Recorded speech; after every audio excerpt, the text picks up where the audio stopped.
Breeding high-quality, high-producing cows is every dairy farmer's dream.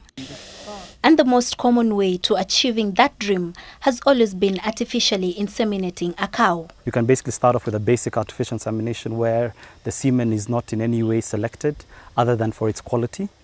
In this scenario, you basically got a 50-50 chance of getting a heifer. Artificial insemination can also be done using sexed semen, meaning that the X and Y chromosomes have been separated in a lab, giving the farmer a 95% chance of ending up with a heifer.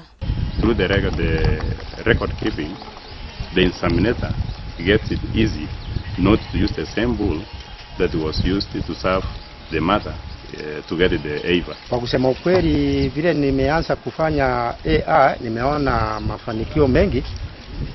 Ng'ombe zangu zimezalisha mimi heifers kama 3 hivi 4. But some farmers are breaking away from the AI trend and trying new methods, like embryo transfer, for instance. As much as artificial insemination is still viable and still works, for somebody who's reached a certain point in the dairy business, embryo implants actually becomes the way forward. Embryo transfer is common around the world and involves carefully selecting semen from high-quality bulls and inseminating it into an equally high-quality cow and then waiting for fertilization to take place.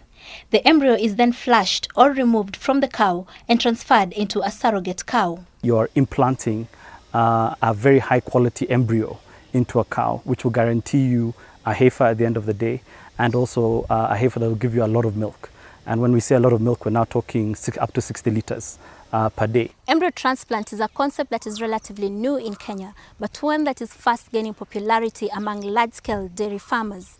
It is preferred over artificial insemination because it produces higher quality breeds of cattle in a shorter period of time, and the productivity of such cattle is much, much higher compared to artificially inseminated cattle. The disadvantage of using AI is that the conception rate is generally lower than where a natural service offered by the bull is used. Instead of breeding the cows over a period of 20 years or so, we're actually shortcutting the process, and hopefully we'll be able to get to a situation where we're getting 60-liter cows in 5 years or so. The embryos that are harvested from the donor can be used immediately on recipients that have already been synchronized for heat. We've actually done 2 cycles of embryo transplants. We've only had one successful cow actually become pregnant. And even though embryo transfer produces high-quality cows, the chances of transferring diseases from one cow to another becomes higher, especially where more than one cow will be implanted. This is because the transfer involves inserting a catheter with the embryo directly into the surrogate's uterus. And if the same catheter is used for several cows, then diseases are likely to be transferred. But the cost implications are quite high. Locally, a transfer can cost between 40,000 and 100,000 shillings each. But some farmers prefer to import the embryos from countries such as Germany, bringing the cost to about 200,000 shillings per embryo.